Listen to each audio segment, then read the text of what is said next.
Ladies and gentlemen, for the final time in 2021, we sit down for Canada's F1 podcast. Another race weekend is officially in effect. My name is Dames. I'm joined by team manager of Pro Racing Ontario, Darryl Timmers. And before we get into that, my friend, I figured we would just cheers do a little cheers, do a little, you know? Cheers. I mean, why not? Why not, right? Congrats. Tastes bitter.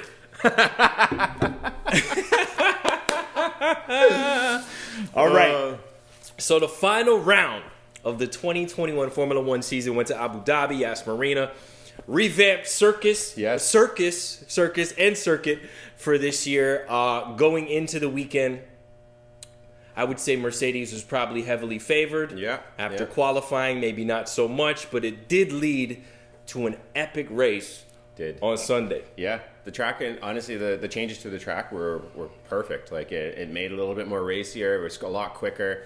It showed that you can pass a lot more. You know, the ultimate pass ended up happening in one of the corners that they changed. So, that might not have happened if it was the old circuit. So I was actually really happy with the changes, and they did a really good job. Yeah, in the end, we have Max Verstappen, P1, your brand new world champion, Lewis Hamilton, P2, Carlos Sainz, P3.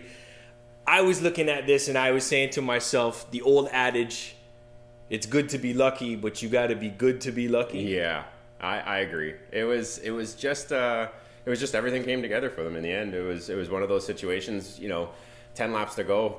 Horner even said, I need a miracle for us to win this championship. And, was that code or what? Yeah, exactly. Push button. Yeah. But it's one of those situations, you gotta be in those situations to capitalize on that luck. So Max was there and he capitalized on everything. Now we'll circle back to that later on because it's a team sport for a reason. It is. But let's shift gears and move over to Mercedes' side of the paddock. Could they have done anything differently in order to certify the result? Yeah, it's hard to just say, they could have done this, they could have done this. But I honestly, the biggest thing I think they could have done is pit Lewis on that safety car at the end of the race. If they pitted him right when they saw the safety car, in the end, even if Max stayed out, fine, cool. Now Lewis is in the situation where he has new tires, and Max is going to be struggling to keep Lewis behind him. And I think that's the only fault that they can say they did was not pit Lewis. I was screaming pit, and nothing happened. So let's paint this scenario. The first virtual safety car, I think it was Giovinazzi who kind of pulled off the track. Yeah. Max came in right away, and he ultimately ended up with far fresher tires. Yes. Hard tires, I believe. And then when Nicholas Latifi ended up parking it in the barrier, there's about 4 laps left. Mm-hmm. You're saying you would have given up the track position. I would have at that point, because they were on the brink of being, Max is just at that 13 second mark, which takes a safety car. That's pretty much how long it will take for a pit stop to happen underneath the safety car. And, even if it was that close that he came out right behind Max, you have soft, fresh tires now, and Max is on those hard tires that are really old. And, would they have gone back to green and rushed it the way it was? I don't know. You never know, right? And it's one of those situations. And there's so many what ifs and if and maybe situations for this whole entire scenario that unfolded in front of all of us, that it's easy to say, he should have pit. He should have gone in. I think if they went, back to back and put them on those tires, then it would have been fine. And I think Lewis at that point had the straight line speed to get by Max. So I think it would have been able to do it. I never even thought about it like that. You are making sense. We will get down to some of the nitty-gritty minutia, jargon, article this, that, and the third later on in the show. I want to keep this thing focused on the drivers right now, Lewis and Max and Lewis. Starting the race, Max was on the softs after making an error in qualifying. Lewis was on the mediums. Arguably the better strategy going into the race. He could go a little bit deeper, go a little bit longer. And if he was able to pressure Max, provided Max got out of corner 1 in the front, the race would have more or less been in Mercedes' court. Yeah. That was going into the race. Yes. Okay? Corner 1, Lewis Hamilton on the softs pulls a gap going into the corner. Like, it wasn't even close. Max couldn't try any of that around the outside stuff going into corner 1. we're sitting there, we're going, the race is over. Yeah. That's it. And I think even Max at that point was thinking the race is over. Yeah.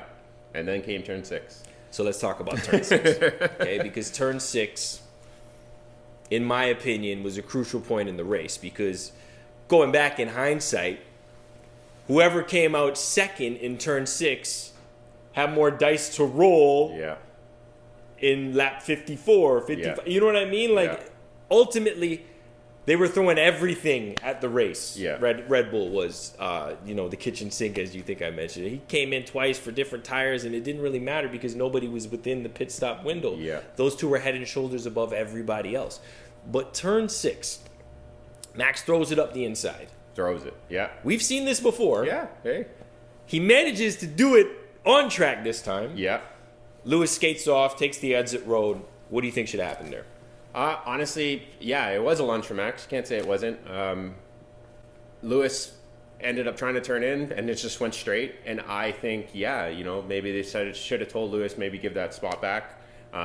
It's hard at this point because, Lewis did over-exaggerate how much he drove off there. Like, he didn't need to take off out of the screen to the point where we didn't even see him anymore. And then that's like, what happened? Yeah. Is he in the wall? Like, yeah, I literally exactly. thought they made contact. And he went into the wall or something crazy. I agree. I think, he should have maybe either made sure that Verstappen was right behind him on his wing and then started to accelerate away from him. There's too much of a gray area. Yeah, he did back up to him. Probably wasn't enough. But also, this is the same type of pass that we see Max doing all the time now, where it's like, okay, well, I'm going straight to the apex, and there's no way of rotating at the apex. He had to actually, brake all the way to pretty much the white line on the outside and then rotate to lock in. And hey, if this was an old school circuit where they didn't have runoff like they do now with these safety issues, like with all the safety things that they've put into place with all the new circuits, Lewis would have been pushed off the track in the end. Like, you can't say he wasn't. So it is what it is. Max is racing hard for a championship. He has nothing to lose. So he is going to go straight into the corner and be like, take us both out. I really don't care at this point. Because I still win. So, when it comes to these types of things, and yes, the Max fans are going to say, yeah, it was a wicked move. Okay, yeah, it was a good late move, but you got to leave at least a little bit of room on the outside of him to allow the second car that's on the outside to be there. I don't care if it's 3/4 of a car width. Leave something. But if you're on the white line and, you're pushing the guy off, these are where the rules are a little too gray area, and there's a rule saying, okay, he has to be ahead at apex, but I can outbrake anyone all the way to the apex and beat the guy to the apex. Doesn't mean I'm going to make the corner. And that's where it gets kind of gray and kind of, where the Lewis fans and the Max fans are starting to butt heads because, it was a hell of a move. Lewis didn't block very much. It was kind of like he was in the middle of the track and then moved out because Max was so far back. But Max being Max, you should realize Max is going to go for that because I don't care if I'm 5 car lengths back. I can outbrake you all the way to the apex and drive wide all the way to the outside of the corner and make the corner and be fine. And be on the outside white line and be fine, which to me, it's not exactly a clean race move, and for all those racers out there, if someone was to do that to you on the track, I don't think you'd be too happy about it, right? And it's one of those things where, everyone always says, oh, we hear it all the time. You guys are Max haters. No, we're not. I just talk about racing, man. I love it. I am not a Lewis fan. I am not a Max fan. I love racing. And I have favorites all the way in every race in different ways. Yeah. And I just look at the races. Hey, if Max won yesterday, we're cheering to it. We saw it was whatever. Yeah. The bitter taste. The bitter taste of a championship, right? Yeah. But we got to realize that, we're just going to put our input in on this whole situation. And when you see something like that, and I see him lunge from 5-6 cars back, there's not a chance he's going to make that corner. If Lewis turns in like he's supposed to, and Max is just there at the apex, he's got a nose on him, but he's overshooting the corner. You get Silverstone. Yeah, there's all these little different things, right? So it is what it is. Yes, if the FIA is not going to stop Max from doing that, then hell, Max, do it all day long. Until they tell you to stop doing that, do it all day long. Yeah, he's winning races, he's winning championships ultimately. So do it. Why not? And then, yes, Lewis did go super wide and take off, but he did give up time. Was it enough time?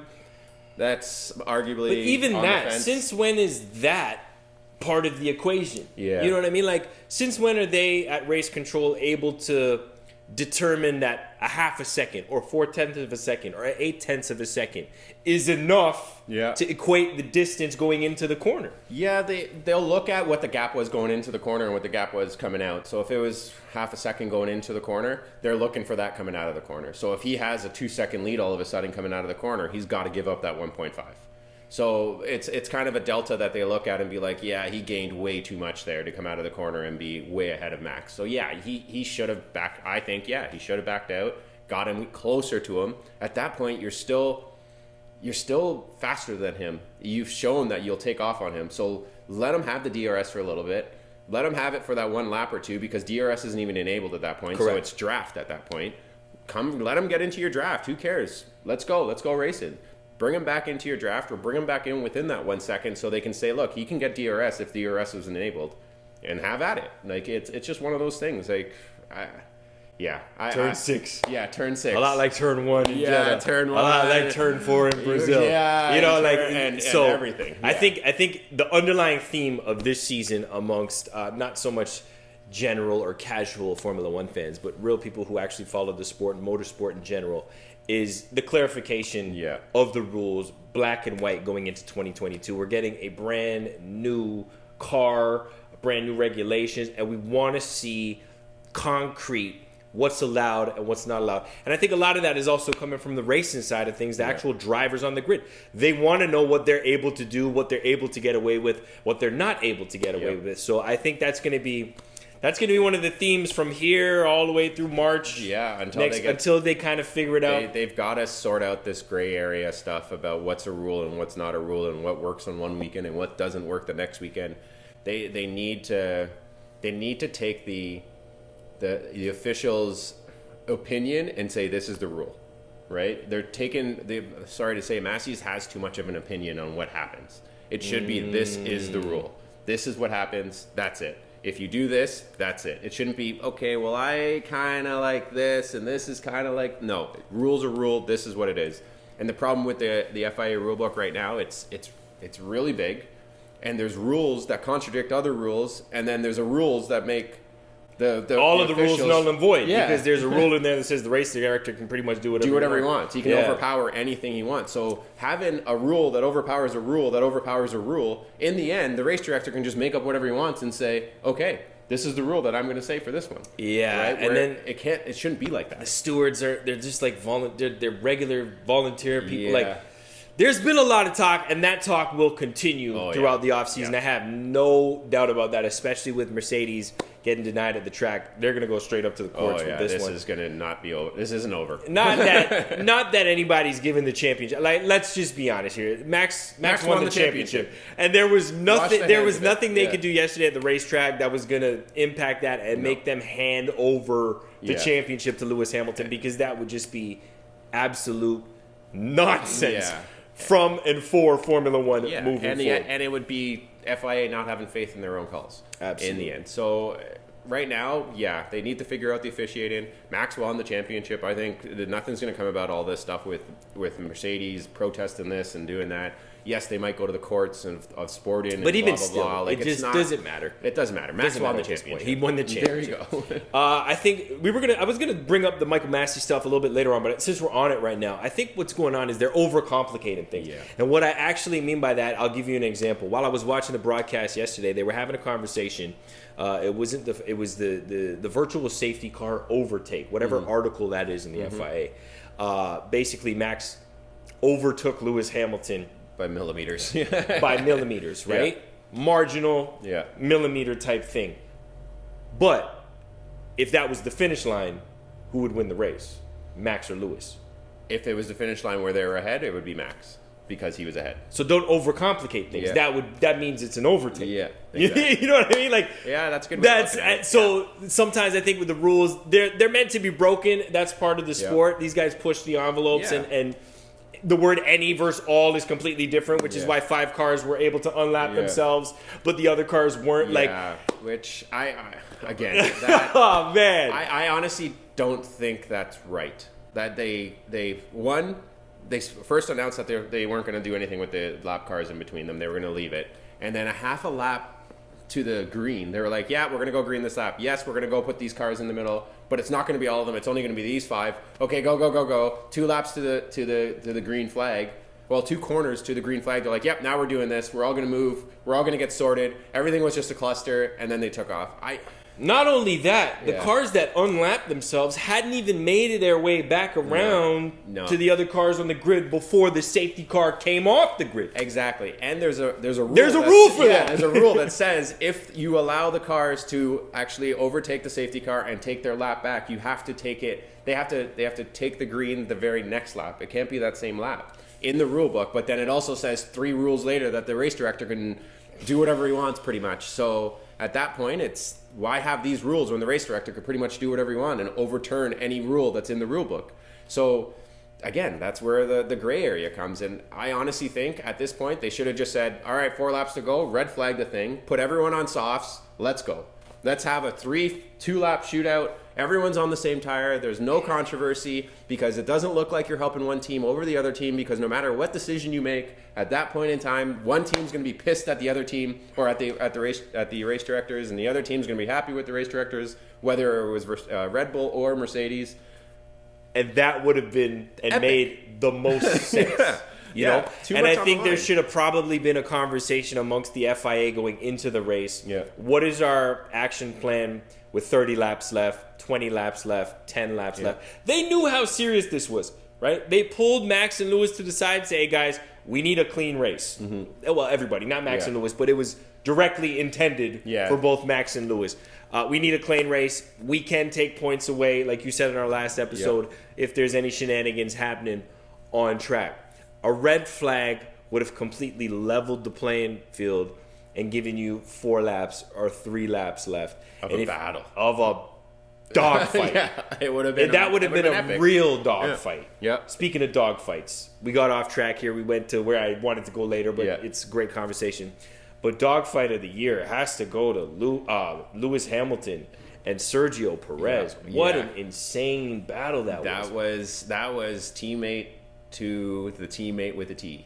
Like Sergio did all he could to keep Lewis behind him, and how clean he did everything. Like, Lewis wasn't mad about how he was being held up. He was like, man, I'm going over here and he's holding me up here, and they're driving, and there was no contact. There was no one going off the track, but they race each other hard and no one goes off the track. And Lewis and Max race each other hard, and one of them always goes off the track. So it's like, they should take that model and be like, okay, what happened in that battle to make sure that both of them ended up coming out on the track, nose to tail. No one was mad at each other, but it was a good, hard race. They were racing each other hard. Lewis was battling for position at that point, so Sergio is just there to try to hold him up so that Max can get to him. And in the end, I think that's the biggest thing that helped Max win the championship, because without that, with that big gap that they had, I think it was 9 or 10 seconds. It was over that. It was double digits. Yeah. Sergio held them up 5 seconds in one lap. Yeah. And it was about, and by the end of it, by the time Max Sergio pulled over, he was about 1.5 to 2 seconds behind Hamilton. Which is awesome. Hey, that's teammates right there. And if that didn't happen, that question of should I pit right now when the safety car came out, Lewis would have went in no problem because he had him covered. So because of that teammate right there, Max won the championship. Now on the flip side, Valtteri Bottas. Yeah. We've been critical of him all year long. Got a lot of flack in the comments for it, but I think this final race here, and the loss of a championship finally puts the exclamation point on what we're trying to say about Valtteri Bottas, because had he been anywhere even close to Max Verstappen, Max isn't taking 2 free pit stops. Not just one. Exactly. It's 2. 2 free and pit all stops. he had to do was be within 23 seconds and he didn't qualify well. Like, for his final race for Mercedes, I just can't shoot him any bail at all. No, hey, it is. He did have a bad quali. His quali, but if you look at from third on, it was still within 1/10 of those guys. So it wasn't like it was a horrible qualifying. But when your teammate is battling for pole and you technically have a better power unit and everything than him right now, you should be at least within a couple tenths of him instead of a half a second off of him. And that, like you said, he didn't have that good of a start. He didn't have that good of a quali. And when it came down to it, I think, he just wasn't there to do the support role like Perez in that final round, where Perez did everything and made his teammate win that championship, where Bottas wasn't exactly there to, like you said, stop Max from getting those free pit stops. When he's 30 seconds ahead of everyone, he can pit whenever he wants and still come out ahead of everyone. And when Lewis is sitting there and he's like, well, Checo's right there, they have to second guess everything, right? Well, not only that, the dogfight with Checo is wearing the tires and degrading the tires a little bit, right? Because it was going to be a long stint, one way or the other. A very long stint, right? Yeah. Max pulled in, or he had the softs, and they took it within a lap to get the track position back, and that was somewhere just, I want to say maybe lap 12 or something. Like, it was going to be a stretch to make it to the end of the Grand Prix on those hard tires, regardless of if anything else happened. And then when Max came in after the first VSC with Giovinazzi, Lewis is on the radio like, "Hey guys, is this a major concern?" Because and they were saying he's got a lap at 0.8 faster, and he was initially. Initially. So, all in all, crazy race. I think moving forward to 2022, the model that's been set by both Lewis Hamilton and Sergio Perez on multiple occasions is what Formula One and the FIA are hoping happens with the brand new regulations, and us as fans are hoping. It doesn't need to be like every lap. No, just a battle when they want a battle. 2 to 3 laps, 1 lap, whatever the case may be, right? Yeah. Let's go back a bit to Lewis Hamilton's drive. It was like 99.9% perfect. If I could be critical of him, it would be 2 times in the race. Yeah. Turn 6, and also leaving the door open on that last lap. Yeah. Turn 6 is fine as the start of the race, no big deal. But that last lap, what was he thinking? Why didn't he cover off the inside? Especially after learning in the first lap, Max is just going to chuck it down the inside if you give him that. Yeah, I don't know. Honestly, I feel like he defended a little bit, and then there was like a half block there, but then Max is like, okay, well, I'm just going to go for it again, the same type of lunge. And the fact that he didn't learn from the first lap kind of surprises me, especially from a world champion like that. I don't understand why you don't hug the white line the whole way through. And when he went back at Verstappen, there was no way. He was on the white line on the inside. It's like, go off the track to get by me or go to the outside. Same thing should have happened to Lewis, and it just, I don't know. It was so weird to see that, and I thought the same thing. I'm like, why isn't he blocking? Defend. The only thing I could think is maybe he thought he was the best opportunity for him to win the race would be to get Max on that back straightaway and then block from there. Yeah. But with the soft and the fresh tires, like if you leave him that inside, he's just gonna brake later, rotate the car faster, and then get out of there faster, right? So that would be the only thing that I would criticize Lewis Hamilton for. I agree. In this particular race. Over the course of this season, who had the better car? I think over average, I'm going to say that Mercedes did have the better car, but there was times where Red Bull just had a dominant car, and everyone says, oh yeah, Verstappen never had the best car, and it's like, no, I'm not going to say that, because there was times where they had outright better pace than the Mercedes, and the Mercedes had nothing for them. There was several times that happened. It was just catered to from one track to the other to see which car was better at certain tracks and which car was better at the other tracks. And I think on average, the Merc was a little bit better all the way around. But I also think, to start off the season, the Merc was struggling a bit with the whole new rules, and they were definitely searching to figure out their car for the first 3 or 4 races, and that's why Max had such a dominant run at the beginning of the season to try to, that he was pushing that Mercedes a lot harder, because their car was a little bit more.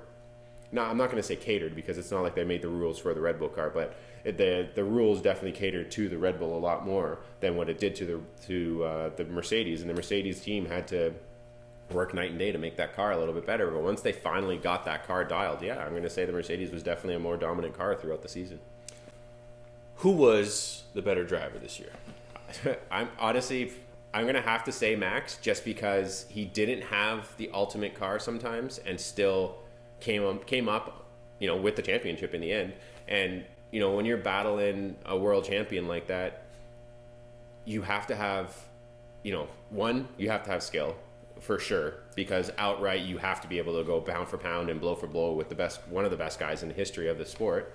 And two, when you have a car that necessarily isn't the strongest, you have to make that car perform at its peak performance the entire time. And it's not like, the Red Bull, Max is driving it at 105% every lap, where Lewis can get away with driving it at 95% and still be the same pace as the Red Bull. And that's where Max, in qualifying and stuff like that, would make those errors, because he's driving at 110% of that car, where Lewis, when he's driving, he's not exactly at 100% all the time, because he doesn't need to drive and punish the car that much to get him to battle with Max. So, I think, Max definitely drove his butt off this year, and you can't take anything from him. There's been several flashpoints throughout the year. Let's go for each driver. Where do you think the turning point was for Max, and where do you think the turning point was for Lewis?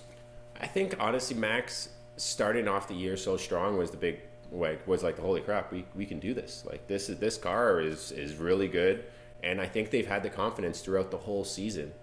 I think the turnaround point for Lewis was the spring break. After they came back, they've had a little bit more development into it, and he came back strong and was coming after Max again.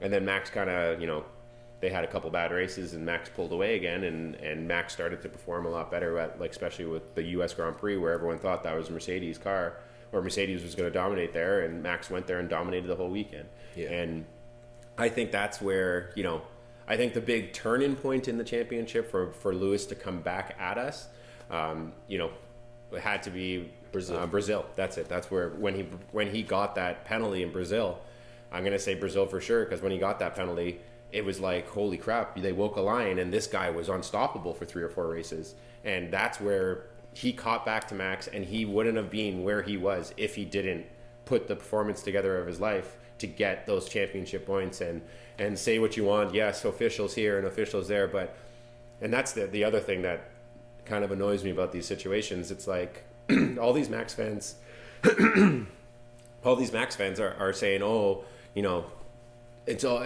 Lewis is whining, Lewis is complaining, all this stuff about what's happened this year. It's been both ways. Horner's been one of the most outspoken guys this whole right up towards the night before they were talking about the marketing and it just like enough exactly enough. And it's like, even going into this weekend, Max was complaining, I'm being picked on all the time, he's whining just as much as Lewis is. So stop saying that Lewis is whining and Max isn't whining, because Max is whining just as much. And it's one of those seasons where once one weekend goes one team's way, the other team whines about it. It happens. When Red Bull had a good weekend, Mercedes whined. When Mercedes had a good weekend, Red Bull whined. You both whined. Leave it at that. Absolutely. Everyone was whining. Absolutely. And everyone's like, look at Mercedes now. They can't take it on the chin. It's like, yeah, but look at Max last race. When he didn't get that penalty going his way, he left the podium presentation. Okay, stop right there. Stop right there. Because that's what grinds my gears with Max Verstappen. I think he's very talented. I think he's very fast, but I think he's a spoiled brat. Yeah. And that, to me, is why I get called a Max hater. I don't hate Max. No. I really don't. I like Lewis, but I don't love Lewis. I don't own any Puma stuff or Mercedes stuff. It's not that for me. Yeah. I like Formula One. Yeah. My favorite driver is actually Carlos Sainz. Yeah. And we'll talk about him just now once we get through all of this. But the behavior for Max Verstappen is more or less what really kind of ticks me off from time to time, right? I think he's very intentional in what he's saying. I didn't like the fact that he kind of jumped off the podium last week, because I felt more or less he was in the wrong the entire race. Mm-hmm. And then this week, after Lewis had pretty much been robbed of a championship, in my opinion, of course, he still found it in himself to go give Max a dap and say, well done. Now, he didn't show up to the press conference, but that was, which I didn't like either. But I think that's a team telling him not to go, because they're going to drill him with questions on what their team is trying to do with the protests and stuff like that, and he doesn't have the answers at that point. So I think that's the team being protection. That's the team saying, okay, you go into that press conference and say the wrong thing. That could hurt us in the trial. Right. So then at that point, Lewis did do some after race. He did. And he didn't do the press conference, which I agree. And that's the thing with Max. and Lewis in terms of sportsmanship. Look, every little kid growing up wants to be the best kart racer, the best car driver, whatever the case may be, and they can look up to whoever they want to look up to, but it's all encompassing, and none of them sign up to be role models. We know Max just wants to drive a car and then go off somewhere. Yep. Lewis is completely different. He enjoys the spotlight, but he uses the platform for a bunch of other things, with the Black Lives Matter, equality. And that's the other thing that I will say based off what you were saying just now. Max is telling everybody he's being treated unfairly. It's like, dude, try being a black guy in motorsport. Yeah. Like, I'm not judging anybody's path or how they, but my guess is you don't want to walk in Lewis Hamilton's shoes, right? He's being booed at every single race. Every single race. Whether he wins, whether he loses, he's always getting booed when he comes to that podium. And even after this race, when Max won the championship, he still got booed when he finished second. And it's like, even though he dominated the race. I don't know if we've said that yet. Yeah, no, he did. But Lewis Hamilton dominated that race. Yeah. Barring a miracle, it was... As soon as corner one, I was saying to my wife, I said, well, that's it. Yeah. That's it. That's the thing about this one that makes it kind of tough to swallow from a motorsports perspective. In an effort to not decide the championship in the steward's room, they inadvertently decided the championship in the steward's room. You know what I mean? That's where it comes from. Lewis got out of the car. He sat in the car for a long time. He didn't say nothing on that radio. Yeah. He just sat in the car, took it in, decompressed a bit, got out of the car, went straight to Max, shook his hand. Him and his dad went into the Red Bull paddock, shook Max in. They gave hugs to each other. And Yost. Yeah. Even though Yost was saying wild stuff this week, too. Exactly. Yeah. And that's professionalism right there. If it was the other way around, I guarantee Max wouldn't have gone in. If everything went down the same way it did, but in the reverse situation, Max would have stormed off that podium, never said anything to Lewis, and would have said, shake his dad's hand? Yeah, right. Yeah. That's the difference between the Lewis and Verstappen. And that's why when people say that we're Verstappen haters, no. I'm not, like you said, I'm not a Verstappen hater. I actually think he's very talented. He's one of the best guys on the grid. By far. Clearly, he's a world champion now. Yeah. It's just some of the things he does is very immature. Yeah. And when you storm off of a podium because you're mad about a call, Lewis is absolutely probably pissed furious. About that. Yeah. He lost a world championship. And what did he do? Went right onto that podium, shook Max's hand, celebrated with everyone, had the podium presentation after, and left. Like he was supposed to do. But no one looks at those things. They just turn a blind eye to what Max does and just say, oh, look, Lewis that's his personality. Lewis is whining now. And Mercedes is whining now. Like I said, you both have whined a lot throughout the season. So drop the whining stuff because no matter what, if there was reverse situations, Horner, Verstappen, and all the Verstappen fans would have been uproar. There would have been an uproar. But no. Everything is fine because it went to Verstappen's way, and it's, you guys are just being all, blah, blah, blah, blah, blah, which it shouldn't be like that. It's not no one whining. In the end, Mercedes has a right to protest what they're doing. It's in the rule book that they're allowed to do whatever they want.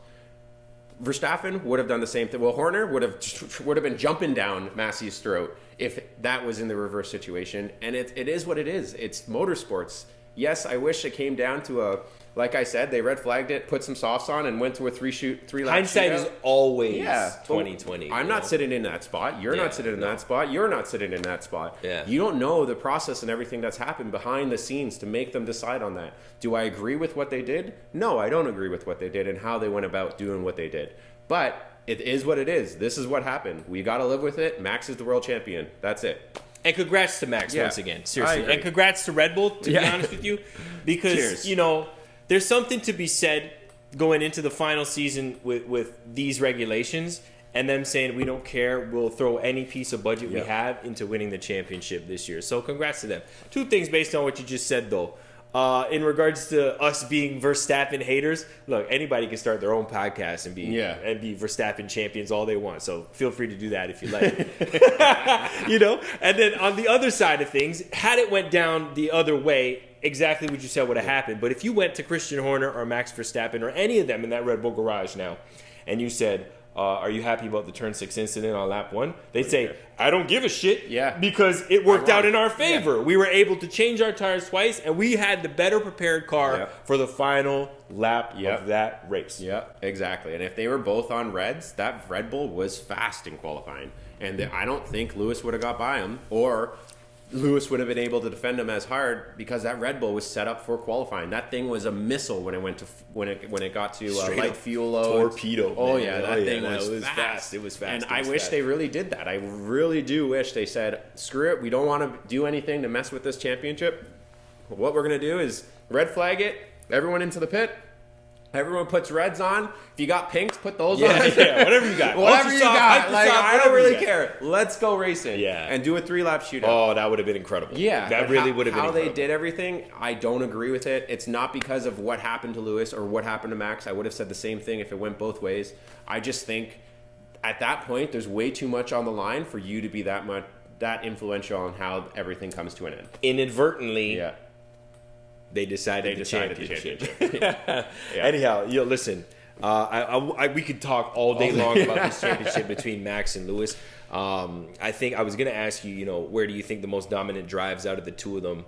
Where I'd probably say Brazil for Lewis, for sure. Somewhere in Austria for Max, maybe? I would say Austria just because it was, or the Dutch Grand Prix. Like, that was a huge race for him. True. He dominated that one, too. So it was both home races. Yeah, both home races. Yeah. Like, the Dutch Grand Prix, he was on fire. And I think that was probably his dominant run. Awesome. Moving on. Carlos Sainz. Let's talk about him. Because like I said to you, he's actually my favorite driver on the grid. Quiet is kept. This guy has been jumping from team to team to team. He's proven to be very versatile, and in terms of coming to grips with a new car and a new setup, he's the quickest driver on the grid to do that. Yep. Podium in the final race of the season, leapfrogs Leclerc in the championship. Do Ferrari have an issue on their hands now in regards to driver 1, driver 2? Are they looking at it like that? Like, how does this move forward? How all the teams start off. Well, most teams, I can't speak for every team, but most teams start off the season with a clean slate. Whoever has the best chance to win the championship, all cards go towards them. So at the beginning of the season, whoever starts off stronger, they're going to start pushing with that guy more. It's not that they choose to have Max as the championship or Lewis to win the championship. It's all right. Clean slate. Conspiracy and debatable. Yeah, however, exactly. They'll say that. They kind of will help them, I guess you can say, but most of the time it's right at the beginning of the season. It's okay. Whoever has the better start to the season, 3 races in, and it's usually a 3-race grace period of be like, okay, it's not the first race. Oh yeah, okay, you're done. It's usually a 3-race grace period to see, okay, who's in the championship hunt. Let's get sorted out here. Okay, now we're going to start pushing towards you because you're leading the most. Right. With the Ferrari situation, I don't think it's a bad thing because in the end, if they can put the car together, they can be battling for that manufacturers next year with having 2 great drivers of Leclerc and Sainz. And then they can have a chance at winning the championship as well with 2 great drivers. So I think if they can put that car together and put the car underneath them, they're in one of the best situations right now. I think they have the strongest team going forward. Yeah. Based on what we are this year. I mean, on paper, it might be Mercedes with George and Lewis. But then you can also say Verstappen and Perez are stacked. Yeah, you can say that, but I mean... I think Red Bull is going to push Verstappen for the rest of his career now. He's the but you know what, though? He's earned that. And he earned that since he stepped into the car. Yeah. Right? But I'm just trying to think of the driver pairs because Verstappen and Perez strong, no doubt, though Perez is not really close to Verstappen. Sainz and Leclerc, they're pretty close to each other. Yeah. They just need the machinery. Yes. You know what I'm saying? So they are very dangerous, man. And then Russell, just based off the one performance last year in Mercedes, we'll see what happens in Lewis's car at that point. So it's like, do you really think going into Mercedes as George Russell, he's getting the clean slate for 2022, or is it Lewis's team until it's not? I honestly think they're going to push Lewis again a little bit more than Russell because 1, Russell's his first year at the team, and 2, they want that 8th championship for him. Grudge match. Yeah, exactly. And I honestly think they're going to push it just so that Lewis is a little bit, if at the beginning of the season they're developing things so much and they're trying new wings and this and that, and if they'll bring like 4 or 5 different wings to the test day. They'll bring 3 or 4 wings to the first race and see which one which one is going to be the fast one. And if they don't have two wings that are identical that they can put on both cars to make it the fast one, Lewis is getting it. So where Ferrari, I don't know who's going to get it. Whoever is performing better that weekend, you know what I mean? They can't pick one of those guys because they're both potential champions. What's going through Leclerc's head right now? I think he's fine. I think he looks at it like, hey, you know what? I didn't expect my teammate to do this. He's had a couple of rough goes this year with some mechanical failures. Monaco. Oh. Yeah. Will this guy ever get to race at Monaco? It's like his home race. Yeah, exactly. So, but if he took home even a top 5 at that race when he started on pole. True. He would have been ahead of Sainz at that point. True. So, it's so many different variables that you can say, Sainz beat Leclerc, but Leclerc also had a bunch of hard races on him. And, I think right now he can be pretty content with the season he had, especially with the car they had going into the season. And no one expected them to be the third guys in the championship. And they finished third in the Constructors, which is great for them. Which is huge. Which is what, traditionally, like, you would look at this on paper like, oh, yeah, whatever. Yeah, that's normal. But for them, this year, fantastic. They did. Everyone, going into the season, I thought for sure McLaren was going to be the third guys. Or, you never know I thought... I did think Aston Martin was going to be a lot stronger than they were this year. You know what? I was going to be like, whatever, but there's no point in even discussing it. Like, we know it's a disappointment with the Aston Martin stuff. I mean, early days, but expected a lot more from them. But and McLaren, too, to be honest. To be honest, I think they're a little, the wind is out of their sails a little bit. They started so strong at the beginning of the season, being that third team that was running up there, especially with Lando starting off the first, I think, 10 races with points or something like that. Strong season. And then it just kind of...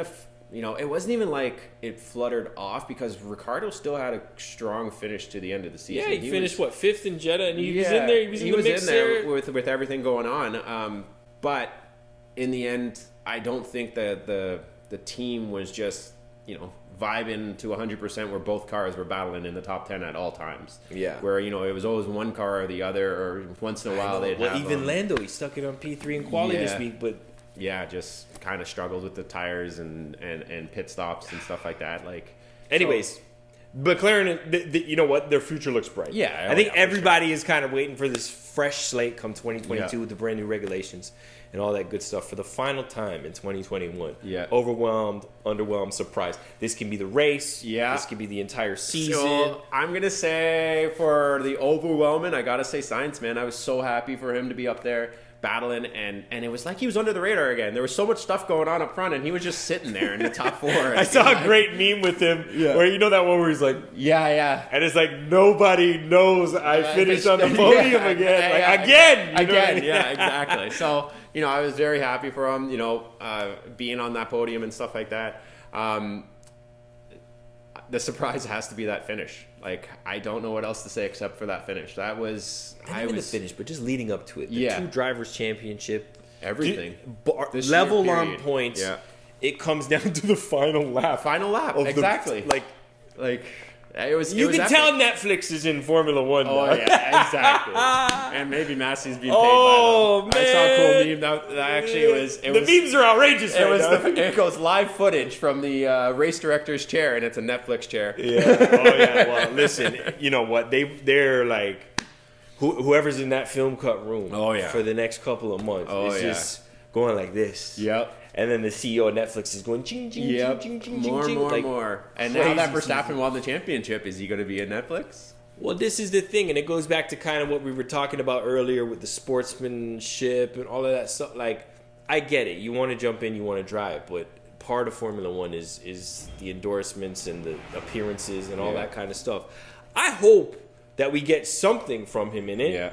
Yeah. We know what Horner is going to be, but it would almost be a shame to not get the insight of the protagonist or antagonist in the championship, to just kind of know where they're at, what they're going through race by race. You know what I mean? Yeah. So let's hope that comes through. Last one. Surprise. Well, that was surprise. Underwhelmed. Underwhelmed.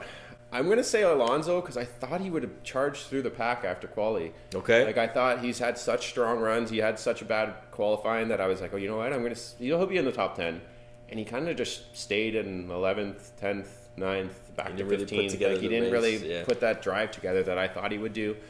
All right. So as we look forward to first Netflix. Yes. All right. But the second of which, the brand new regulations, 2022 F1 calendar. They're saying it's a toss-up. Yep. Who do you think has the juice? Like, are we able to pick a favorite from the offset? Mercedes has the constructors. They have a lot of money. And we learned this weekend they didn't even spend a token developing their car this year. Like, so is their 2022 car beast mode already? I honestly, with everything that's been going on, I think so. You know, Red Bull focused on their car so much, and now that we found out that Mercedes really didn't. Not only that, they don't have an engine manufacturer. Well, they do, but they don't. And that's the thing also. Honda goes out on a championship. Oh, man. Like, do they regret that choice now? Honda's always going to be there. They're just around. It's like, there's going to be like a Red Bull engine that's going to go into that car, which is actually a Honda engine that's being built. Yeah, but the branding opportunity on, like, look, for the past however many, Mercedes has prestige, and they've had it long outside of Formula One. Yeah. Right? Honda has lineage within the sport, and they've won championships before, and then they're in and out of the sport. But, like, to have a car like, let's say, the Type R, for instance, or the NSX, to win the championship and then not repeat it next, like, I don't know how much it actually drives sales, but there's a reason that these people are in the sport. Yeah, for sure, it's going to drive sales up, and I, you know, they can easily just say, okay, we're back into it next year, and not worry about it. It's just in the end, it's a logo that goes on a car at that point, and they could very well ride this wave for another year and just say, okay, we're going to stick around and help Red Bull develop their engine for the year. But you never know. Like, with a new rule set like this, cars come out of the gate that you're like, holy crap, where did that come from?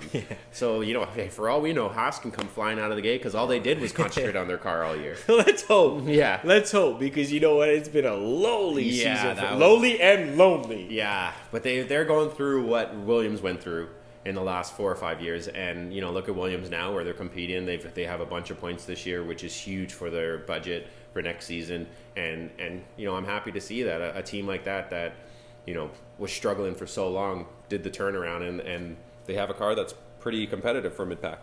Heritage team too, like that. Like, they're synonymous with Formula One. Yeah, so. Exactly. Yeah, man, it's gonna be. The worst part about this season is it ended. Yes, I agree. You know, it was like, man, like after every weekend, and then you watch it and you're like, oh, you making notes because we got all this stuff to discuss. Yeah. Now we got to go on a little bit of a hiatus. Looking forward to the Netflix series, and then of course the 2022 Formula One season.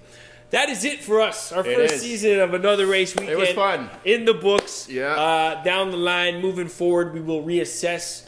I think what we're going to do next time around for season 2 is make it available on more platforms, DSPs, your Spotifys, your Apple Podcasts. Might even switch up the set a little bit. Yeah. You know, get us up on YouTube. We're on YouTube. We'll really put forward on that. But we appreciate everybody for commenting, liking, sharing, subscribing. Darryl Timmers, thank you so much for your time, bro. No problem. Thanks for having me, man. Listen, man, it's been fun. It's been fun, and it's really important for me to get the perspective from you, a guy who actually knows the inner workings of autosport, motorsport, managing a team, racing.